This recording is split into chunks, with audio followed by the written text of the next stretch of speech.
वो ऊपर देखता है तो कई लड़के खड़े थे और इसी बीच वहाँ गैली नाम का एक लड़का उसे लिफ्ट से बाहर खींचता है। बाहर आते ही सब उसका मजाक उड़ाते हैं, जिससे वो नर्वस होकर वहाँ से तेजी से भागने लगता है। भागते हुए वो एक जगह गिर पड़ता है और तभी वो नोटिस करता है कि उसके चारों ओर बड़ी बड़ी दीवारें मौजूद हैं। ये देखकर वो पूरी तरह शॉक हो जाता है, क्योंकि वो दीवारें इतनी ऊंची थीं कि उन्हें पार करना इम्पॉसिबल था। इसके बाद उसे फिर से एक पिंजरे के अंदर बंद कर दिया जाता है। वो अभी भी यही सोच रहा था कि वो यहाँ कैसे और क्यों आया। उसे अपनी कोई बात याद नहीं आ रही थी कि तभी वहाँ एलबी नाम का एक लड़का आता है। वो उसे समझाता है कि यहाँ से भागने का ट्राई मत करना, क्योंकि बाहर जाने का कोई रास्ता मौजूद नहीं है। फिर एलबी उसे बाहर ले जाता है और कहता है कि हम लोग यहीं खाते हैं और यहीं सोते हैं, क्योंकि अब हमें अपनी पूरी लाइफ इसी जगह पर बितानी होगी। एलबी बताता है कि हमारी डेली नीड्स का सारा सामान उस बॉक्स में मिल जाता है। एलबी कहता है कि वो लोग हर बार उसी बॉक्स में किसी नए इंसान को भेजते हैं और साथ में राशन भी होता है, और इस बार उन्होंने तुम्हें भेजा है। ये सुनकर वो एलबी से सवाल करता है कि मुझे यहाँ भेजा किसने है और वो लोग ऐसा क्यों कर रहे हैं। एलबी जवाब देता है कि मुझे कोई आइडिया नहीं है। इसके बाद एलबी उसे एक खास जगह ले जाता है।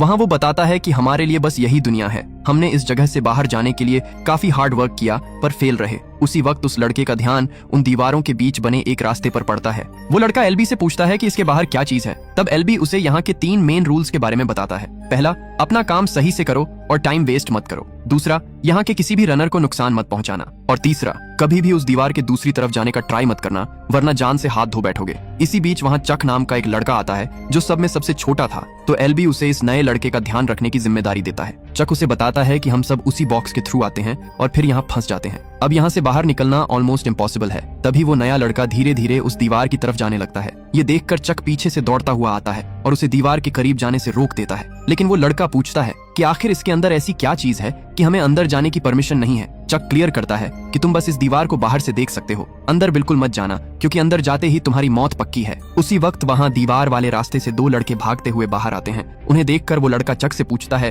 कि तुमने तो बोला था कि दीवार के अंदर जाना मना है, तो फिर ये दोनों दूसरी तरफ क्यों गए। चक रिप्लाई करता है कि वो कोई नॉर्मल लड़के नहीं है, बल्कि वो रनर्स हैं और उन्हें इस मेज के बारे में हमसे कहीं ज्यादा नॉलेज है। ये सुनकर उस लड़के के मन में खौफ और बढ़ने लगता है और वो उस दीवार के और पास चला जाता है। तभी गैली उसे जोर से धक्का देकर नीचे गिरा देता है और वार्निंग देता है कि तुम इसके अंदर नहीं जा सकते। इस बात पर वो लड़का काफी अग्रेसिव हो जाता है और चिल्लाकर पूछता है कि तुम सब मुझे साफ साफ बताते क्यों नहीं कि आखिर इसके पीछे चल क्या रहा है। तब एलबी उसे समझाता है कि तुम अंदर नहीं जा सकते। उसी वक्त अचानक तेज हवाएं चलने लगती हैं। जब वो नया लड़का सामने देखता है तो वो दीवारें आपस में बंद होने लगती हैं और कुछ ही सेकंड्स में रास्ता पूरी तरह क्लोज हो जाता है। ये खौफनाक नजारा देखकर उस लड़के के होश ही उड़ जाते हैं। उसी रात सभी लोग नए लड़के की वेलकम पार्टी कर रहे होते हैं। इस पार्टी में उस लड़के के पास न्यूट नाम का एक लड़का बैठा था। वो उसे समझाता है कि ये मेज एक बहुत डेंजरस जगह है, अगर तुम गलती से भी इसके अंदर चले गए तो समझो तुम्हारी जान जाना तय है। न्यूट इशारा करते हुए उसे कुछ लड़कों के बारे में बताता है कि वो यहाँ के फास्ट रनर्स हैं। वो हर सुबह उस मेज के अंदर जाते हैं और शाम ढलने से पहले वापस लौट आते हैं।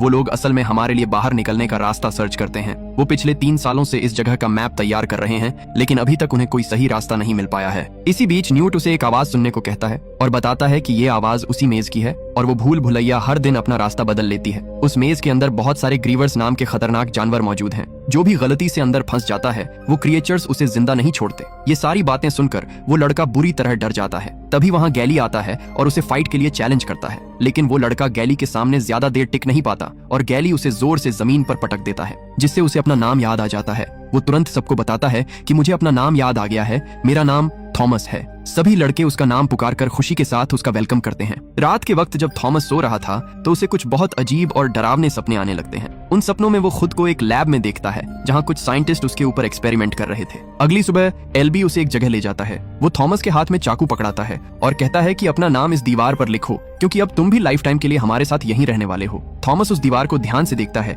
जिस पर पहले से कई नाम लिखे थे। ये देखकर वो एलबी से सवाल करता है कि इतने सारे नाम यहाँ क्यों लिखे गए हैं। एलबी उसे एक्सप्लेन करता है कि जिन नामों पर कट लगा है वो सब लोग मारे जा चुके हैं और बाकी अभी भी जिंदा हैं। ये सुनकर थॉमस थोड़ा नर्वस हो जाता है, क्योंकि उसे फील होता है कि अब उसकी लाइफ रिस्क में पड़ चुकी है। उसी दिन काम करते समय थॉमस न्यूट से पूछता है कि क्या हम लोग यहाँ से भाग नहीं सकते, अगर हम इन दीवारों को पार कर लें या फिर उसी बॉक्स में छुपकर वापस चले जाएं। लेकिन न्यूट उसे समझाता है कि कोई फायदा नहीं होने वाला। हम ये सब ट्रिक्स ट्राई कर चुके हैं, क्योंकि असल में बाहर निकलने का कोई रास्ता है ही नहीं, इसलिए अब तुम्हें यहीं रहना होगा। अब थॉमस जंगल वाले एरिया में खाने की चीजें तलाश कर रहा था। तभी उसे वहाँ कई सारे कंकाल दिखाई देते हैं। इसी बीच वहाँ बेन नाम का एक रनर लड़का आ जाता है और वो बिना सोचे थॉमस पर अटैक कर देता है। थॉमस जैसे तैसे स्ट्रगल करके अपनी जान बचाता है और वहाँ से भागते हुए सीधा उसी जगह पहुंच जाता है जहाँ बाकी सारे लड़के मौजूद थे। वहां पहुंचते ही न्यूट तुरंत बेन पर हमला कर देता है, जिससे वो थॉमस को छोड़ देता है। तभी वो सब नोटिस करते हैं कि उसके पेट पर उसी ग्रीवर के डंक का निशान मौजूद है। इसका मतलब था कि अब उसका बचना नामुमकिन है। इस सिचुएशन को देखकर एल्बी कहता है कि इसे फौरन पिंजरे में बंद कर दो।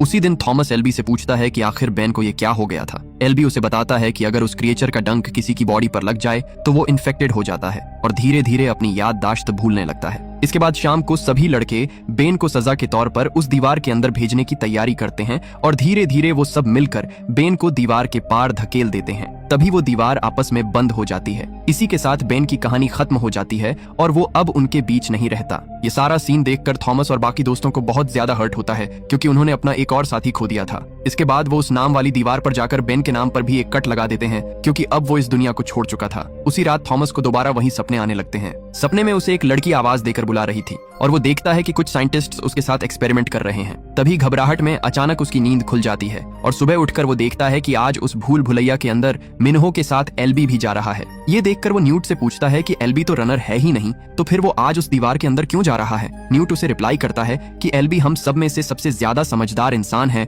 और उसे इस भूल भुलैया की काफी नॉलेज है, इसलिए वो अंदर जा सकता है। उस पूरे दिन सभी लड़के उन दोनों के लिए काफी टेंशन में थे, क्योंकि वो दोनों अभी तक उस मेज से वापस नहीं लौटे थे और जो शाम होने से पहले बाहर ना आ पाए उसका जिंदा बचना नामुमकिन है। इसलिए सभी लोग उस दीवार के गेट के सामने खड़े हो जाते हैं। तभी अचानक उस दीवार की तरफ से तेज हवाएं चलने लगती हैं और वहां से मिन्हो एल्बी को अपने कंधों पर उठाकर आ रहा था। लेकिन उनकी किस्मत खराब थी, क्योंकि उसी वक्त वो दीवार भी आपस में बंद होने लगी थी। ये देखकर वहां खड़े सभी लोगों की सांसें अटक जाती हैं। वो दीवार बस पूरी तरह बंद होने ही वाली थी। ये देखकर थॉमस न चाहते हुए भी तेजी से भागकर उसके अंदर घुस जाता है और तभी दीवार लॉक हो जाती है। थॉमस एल्बी को देखता है तो उसे समझ आ जाता है कि उस ग्रीवर ने एल्बी को भी अपना डंक मार दिया है। उसी वक्त बहुत सारे ग्रीवर्स उनकी तरफ ही आगे बढ़ रहे थे, इसलिए जैसे तैसे करके मिन्हो और थॉमस एल्बी को उठाते हैं और वहां से भागना शुरू कर देते हैं। तभी भागते हुए थॉमस का ध्यान एक दीवार पर उगे हुए घने पेड़ों पर पड़ता है, इसलिए वो दोनों उन क्रिएचर्स से बचने के लिए एल्बी को इन्हीं पेड़ों के पीछे छुपाने लगते हैं। लेकिन तभी एक क्रिएचर उनकी तरफ बढ़ने लगता है। उसे देखते ही मिन्हो बुरी तरह डर जाता है और थॉमस को अकेला छोड़कर वहां से भाग निकलता है। अब थॉमस भी जैसे तैसे करके